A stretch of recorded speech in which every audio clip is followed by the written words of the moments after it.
इवापोरेटर्स के बारे में डिस्कस करेंगे। इवापोरेटर जो है एक्चुअल रेफ्रिजरेशन साइकिल का एंड पार्ट इवापोरेटर ही है। हाँ। इवापोरेटर से ही हमको फ़ायदा लेना है। हम रेफ्रिजरेशन साइकिल किस लिए होती है? कूलिंग के लिए। कूलिंग के लिए, सिंपल सी बात है ना, कूलिंग के लिए। और कूलिंग कहाँ प्रोड्यूस होती है? इवापोरेटर। तो एंड पार्ट वही हुआ ना। हाँ। मतलब वहाँ से हम इस्तेमाल करेंगे, एक्चुअल यूज़ वहाँ से हो। हाँ, तो पहली चीज़ तो ये है कि इवापोरेटर हम कौन सा सिलेक्ट करें और उसकी कैपेसिटी क्या है, उसे कितनी कूलिंग देनी है, कैसे कूलिंग देनी है, ये सारी चीज़ें हम जहन में रखते हुए इवापोरेटर सिलेक्ट करते हैं। और उस इवापोरेटर में प्रॉपर कूलिंग लाने के लिए बाकी पार्ट्स उसकी सपोर्ट करते हैं, है ना। तो पहली चीज़ तो ये मालूम हो जानी चाहिए कि evaporator has to be insulated. किसी भी तरह से उसको तो इंसुलेशन करना ही करना है, उसकी कूलिंग वेस्ट नहीं होनी है। हाँ। और सिलेक्शन ऑफ इवापोरेटर बहुत ज़रूरी होता है।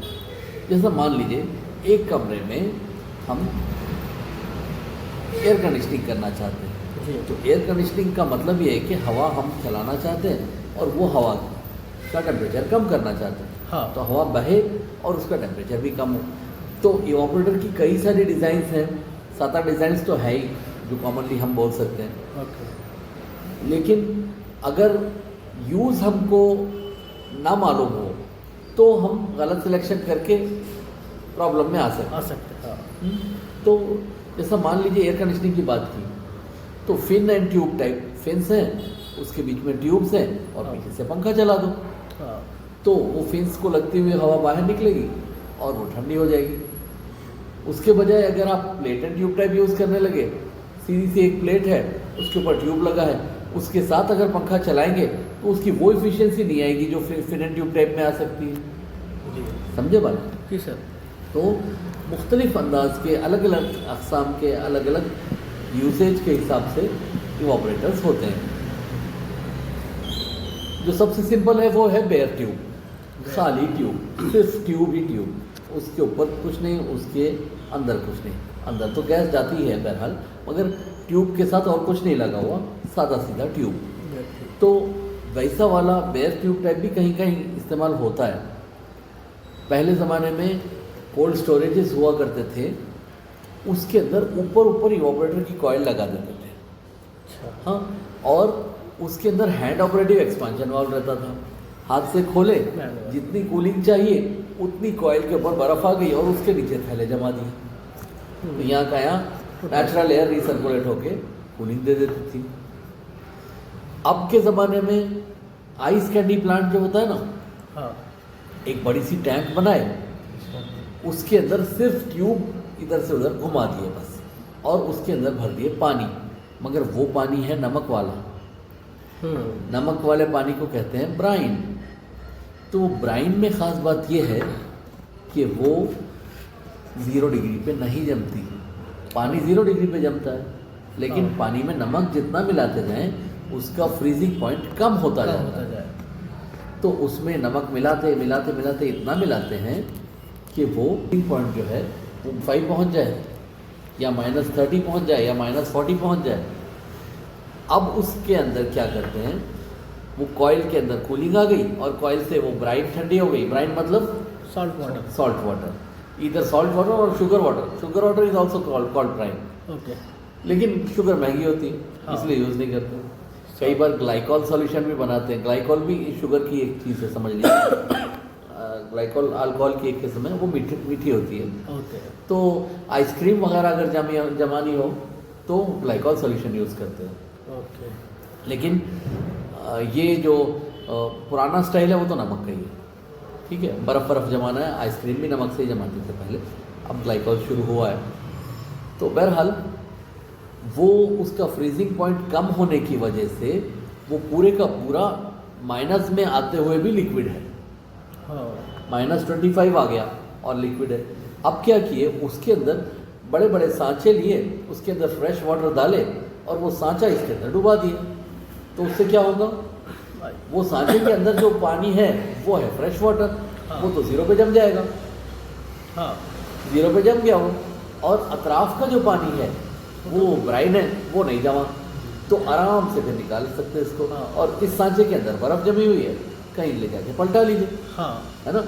तो ये हुआ बेयर ट्यूब टाइप इवापोरेटर। उसके बाद प्लेट एंड ट्यूब टाइप, पुराने रेफ्रिजरेटर जो सिंगल डोर वाले रहते थे उसमें आता था, और आजकल वाटर कूलर्स में कॉमन है। वाटर कूलर में टैंक होती है, एक टैंक स्टेनलेस स्टील की फूड ग्रेड, यानी ऐसी जिसको टच होने से पानी ख़राब ना हो। तो कुछ ग्रेड्स बना देते हैं गवर्नमेंट की तरफ से है कि 304, 316 ये फूड ग्रेड स्टेनलेस स्टील है। तो वैसे मेटल की टैंक बना दिए, टैंक के अतराफ में पाइप लपट दी, और उसके बाद अतराफ में इंसुलेशन, और उसके बाद असल मेन बॉडी बाहर की। हाँ तो डबल वॉल्ड बॉडी हो गई एक तरह से, और बीच में पाइप है। वो पाइप से टैंक की वॉल ठंडी हुई, और उस वॉल से पानी ठंडा हो गया। तो वाटर कूलर, सारे वाटर कूलर्स में ऐसा ही होता है, ठीक है। ये है plate and tube type evaporator. उसके बाद जनाब आला नेक्स्ट आया एम्बॉस टाइप या plate surface type. Plate surface type क्या होता है अंदर है आपको? प्लेट एंड ट्यूब में तो प्लेट के ऊपर ट्यूब लगा है और ट्यूब के अंदर से गैस घूम रही है। हाँ तो उसमें क्या होता है कि गैस से पहले ट्यूब ठंडा हुआ, ट्यूब से प्लेट ठंडी हुई, और प्लेट से अंदर रखी हुई चीज़ ठंडी हुई, हाँ। है ना। तो 3 स्टेप्स हो गए ना, हाँ। गैस से ट्यूब, ट्यूब से प्लेट, प्लेट फिर से- प्लेट से अंदर की चीज़, 3 स्टेप्स हो गए। अब क्या किए, एक प्लेट लिए ऐसी, और उसके अंदर ये समझिए प्लेट तो सीधी एक शीट को प्लेट कहते हैं ना, तो उसके अंदर ऐसा एक नाली बना दी। प्लेट सीधी थी, उसके अंदर एक यहाँ से वहाँ तक ग्रूव बना दिए, समझ लीजिए ओके नाली, ऐसी नाली जैसी, समझे। ये सीधी प्लेट है मान लीजिए, तो ये सीधी प्लेट के ऊपर ये ऐसी एक ये कर दिए प्लेट के ऊपर, ये बेंड मार दिए, और एक सीधी प्लेट लिए, उसके ऊपर भी ऐसे ही बेंड मारे ये। अब इन दोनों को अगर चिपका दें तो बीच में क्या शेप आ गया, एक हॉलो शेप आ गया ना बीच में, है ना, सर्कल जैसा आ गया ना। इसके अंदर से गैस पास होती है। तो ऐसा पूरा एक डिज़ाइन है। ये इतना ही नहीं है, अलग अलग जगहों पे ये यहाँ बना हुआ है, ये यहाँ बना हुआ है, और इस तरह से ये पूरी शीट हो गई। मान लीजिए ये शीट के ऊपर इस तरह से ये ऐसा ऐसा ऐसा ऐसा ये पूरा डिज़ाइन बना हुआ है। ये डिज़ाइन बन गया, 2 प्लेटें इसी डिज़ाइन की, एक के अंदर नीचे की तरफ उभरा हुआ, एक के अंदर ऊपर की तरफ उभरा हुआ, एक के ऊपर एक प्लेट रख दी, और बीच में खाली जगह। ये तो पूरी प्लेट है, और ये जो डिज़ाइन बना हुआ है ये गैस का रास्ता हो गया। हाँ और जब इन दोनों को दबाते हैं तो इसके आखिरी हिस्से में एक ट्यूब का टुकड़ा यहाँ फंसा दिए, एक ट्यूब का टुकड़ा यहाँ फंसा दिए, एक हो गया इनलेट, एक हो गया आउटलेट। प्लेट के अंदर ट्यूब का नाम ही नहीं है, खाली जगह में से गैस घूम रही है। हाँ। प्लेट के नीचे गैस, प्लेट के ऊपर कूलिंग, जो सामान प्लेट के ऊपर रखे वो ठंडा हो जाता है। This is called emboss type और plate surface type evaporator. Fridge में ऐसे इस्तेमाल होता है, सिंगल डोर के आजकल के जो फ्रिज हैं। लेकिन इसमें एक नुकसान है बेचारे में, नाजुक हो गया ये बेचारा। प्लेट वो भी बड़ी नरम वाली एल्यूमिनियम की प्लेट, अब जो भी सामान रखेंगे, गोश्त रखे या बर्फ़ जमने के लिए रखे, अगर वो पकड़ लिया, बर्फ़ चिपक गया इससे, तो कोई शार्प चीज़ से अगर निकालने लगे तो इसके अंदर पेनिट्रेट हो जाती है, और यहाँ लीकेज। ये एक मसला है इसके साथ। बाकी इफिशिएंसी तो अच्छी है, और अगर ये बहुत दिन तक चले तो फिर अपने आप भी कर सकती है, क्योंकि एल्यूमिनियम की बारीक सी प्लेट है। इस प्लेट से बहुत ज़्यादा स्ट्रेंथ की उम्मीद नहीं की जा सकती, ठीक है ना जी। तो ये हो गई प्लेट सरफेस टाइप। उसके बाद आई फिन एंड ट्यूब। तो फिन एंड ट्यूब तो सबसे कॉमन है छोटी चीज़ों में, तो एसी में तो फिन एंड ट्यूब ही है सारा, हाँ है ना। हवा चलती है, उसके पीछे से पंखा चलाते हैं, और फिन्स किस लिए लगाते हैं, just to increase the surface area. वो प्लेट के ऊपर फिन्स लगा दिए, तो अंदर जो ट्यूब था, वो ट्यूब के ऊपर जो कूलिंग आ रही थी, वही कूलिंग पूरे फिन्स के ऊपर फैल गई। हाँ। पूरे फिन्स ठंडे हुए।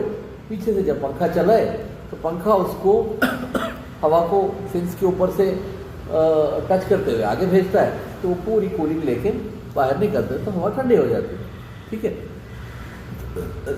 फ्रॉस्ट फ्री रेफ्रिजरेटर्स भी होते हैं, उसके अंदर भी यही है, फिन एंड ट्यूब, पत्तियाँ और ट्यूब। और fin and tube type evaporator जो है वो बिना पंखे के उसका कोई कंसिडरेशन ही नहीं है, हाँ। बिना पंखे के नहीं है वो। फिन एंड ट्यूब है तो उसके साथ पंखा हाँ। रहना ज़रूरी है।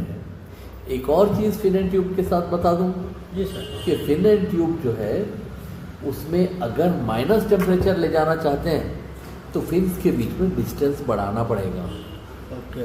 क्योंकि फिन्स के ऊपर बर्फ़ जमनी शुरू हो जाएगी। तो वो बर्फ़ जैसा जैसा मोटी होगी अंदर से हवा पास होना कम होती जाती है, कम होती जाती है ना। तो कहीं ऐसा ना हो कि बिल्कुल करीब करीब हो और 15 मिनट में या 20 मिनट में या आधे घंटे में उसमें बर्फ़ जम जाए, उसके बाद अंदर से हवा ही नहीं निकलती, है। हाँ, मुश्किल है। तो ये तो मसला हो जाएगा। तो इसलिए फिन एंड ट्यूब टाइप के अंदर जैसा जैसा लो टेम्परेचर पे जा रहे हैं तो फिन्स का डिस्टेंस बढ़ता जाता है, बढ़ता जाता है। ठीक है। ये डिज़ाइन है फिन एंड ट्यूब का। उसके बाद जनाब आला लिक्विड को ठंडा करने वाले, अब तक जो थे वो तो फ्लूइड को मतलब एयर को ठंडा करने वाले थे ये सारे, है ना। बहरहाल वो प्लेट एंड ट्यूब में हम पानी भी ठंडा करते थे, तो ये दोनों चीज़ों के काम में आते हैं। जी। नेक्स्ट है ट्यूब इन ट्यूब, वो भी इस्तेमाल होता है, रेयर है लेकिन इस्तेमाल होता है। ट्यूब इन ट्यूब का मतलब जैसा कि उसके नाम से जाहिर है, ट्यूब के अंदर ट्यूब, है ना। तो मोटे वाले ट्यूब के अंदर टू बी कूल्ड लिक्विड, जिस चीज़ को ठंडा करना है वो मोटे वाले ट्यूब में जाएगी और बारीक वाले ट्यूब में से रेफ्रिजरेंट गैस पास होगी। Gas pass. तो वो बारीक वाले ट्यूब की पूरी कूलिंग मोटे वाले ट्यूब अतराफ से जो भी लिक्विड जा रहा है वो लेके निकलता है, and that is counter flow. Counter flow का मतलब ऐसा, ये गैस ऐसी जा रही है तो जो ठंडा होने वाला लिक्विड ठंडा करना है वो उसके ऑपोजिट डायरेक्शन में जाएगी, that is called counter flow, ठीक है। तो ये हो गया ट्यूब इन ट्यूब हुआ। उस पूरे ट्यूब को इंसुलेट कर देते हैं, ये एक सेट हो गया ना, ट्यूब के अंदर ट्यूब डाला हाँ। और वो पूरा एक सेट हो गया, उसको ऊपर से भी इंसुलेट करना पड़ता है क्योंकि बाहर से कूलिंग वेस्ट ना हो, ठीक है। उसके बाद जनाब आला आया शेल एंड ट्यूब, वो सबसे कॉमन है। शेल एंड ट्यूब, चिलर जिसको आमतौर पे कहते हैं, चिलर, सारे चिलर्स जो है ना वो ज़्यादातर शेल एंड ट्यूब, उसमें सीधे सीधे ट्यूब्स हैं और अतराफ में एक बड़ा सा शेल है, या ऐसा कह लीजिए कि बड़ा सा शेल है, उसके अंदर से सीधे सीधे ट्यूब्स पास हुए और दोनों तरफ से बंद है। तो ट्यूब्स में से जाएगी रेफ्रिजरेंट और शेल में से जाएगा पानी। ये कंडेंसर का एग्जैक्टली ऑपोजिट है। कंडेंसर में ऐसा होता था कि ट्यूब्स में से पानी जाता था, डिस्केलिंग ट्यूब्स की करते थे, हाँ, है ना।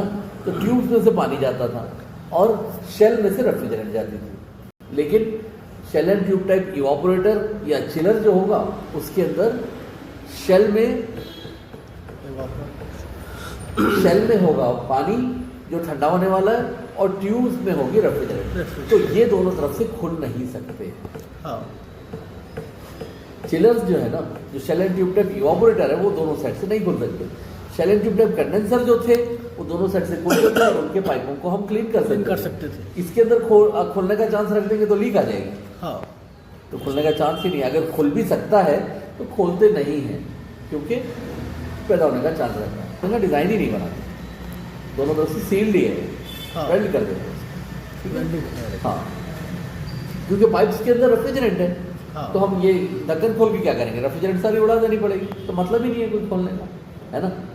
तो ये हो गया शेल एंड ट्यूब। और लास्ट हो गया braze plate type heat exchanger, BPHE। वो है प्लेट टाइप हीट एक्सचेंजर। बारीक बारीक बारीक बारीक प्लेट्स होती हैं और ऑल्टरनेट प्लेट्स में से फ्लूइड पास होता है। जैसा मान लीजिए 1, 3, 5, 7, 9, इसके अंदर से रेफ्रिजरेंट जा रही है तो 2, 4, 6, 8, 10 उसमें से पानी जाएगा।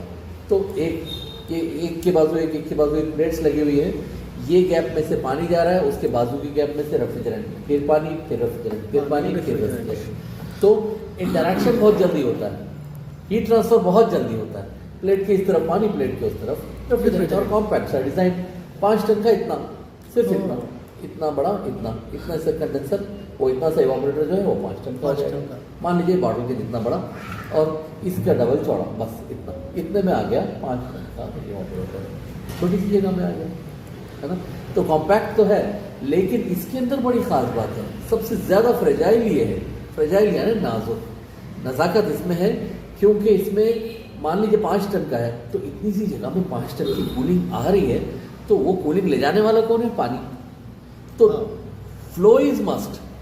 अगर पानी का फ्लो कम हो गया या रुक गया तो पानी अंदर जम जाएगा, और जमते ही पानी का वॉल्यूम बढ़ता है थोड़ा, है ना। जमा तो बढ़ जाता। जमा तो पानी थोड़ा फैलता है, फैलते ही बाजू की प्लेट को डैमेज कर देगा। तो आप हथौड़ी से मार के प्लेट टाइप हीट एक्सचेंजर को नहीं तोड़ सकते, लेकिन पानी अगर जम जाए, अगर पंप खराब हो जाए, इसके अंदर से फ्लो पानी का ना रहे, पानी है लेकिन फ्लो नहीं है। बात लोग कंफ्यूज होते हैं कि अरे बिना पानी के, ड्राई रन की बात नहीं है ये, पानी नहीं है ऐसा नहीं कह रहे हम, पानी है और बह नहीं रहा है, तो जाम तब हो गए प्रॉब्लम। अगर पानी है ही नहीं उसमें तब इतना बड़ा प्रॉब्लम नहीं है, क्योंकि जमने की कोई चीज़ नहीं है, हवा थोड़ी जमेगी। नहीं जमेगी। तो पानी है उसके अंदर लेकिन बह नहीं रहा है, तो कूलिंग ज़्यादा आने की वजह से कम आती वो पानी फ्रीज हो जाता है और ब्लास्ट कर देता है। और वैसी कंडीशन में क्या होता है, पानी और गैस मिल जाती है, सारा पानी कंप्रेसर की सक्शन लाइन से सीधा कंप्रेसर के अंदर गया और कंप्रेसर भी जल गया। जल रहा है ब्लास्ट। तो इस तरह से उसके साथ नज़ाकत है ज़रा, अगर इस्तेमाल अच्छा करने वाला हो, सारी प्रिवेंशंस के साथ, वाटर फ्लो स्विच लगाओ, LP HP सब लगे हैं, तो मज़े से चलता है। लेकिन अगर थोड़ी सी गफलत करें तो डैमेज ऐसी ज़्यादा हो सकती है, ठीक है। इतने ही ऑपरेटर्स थे। अब एक एक करके बाद में एक एक की डिटेल लेते हैं।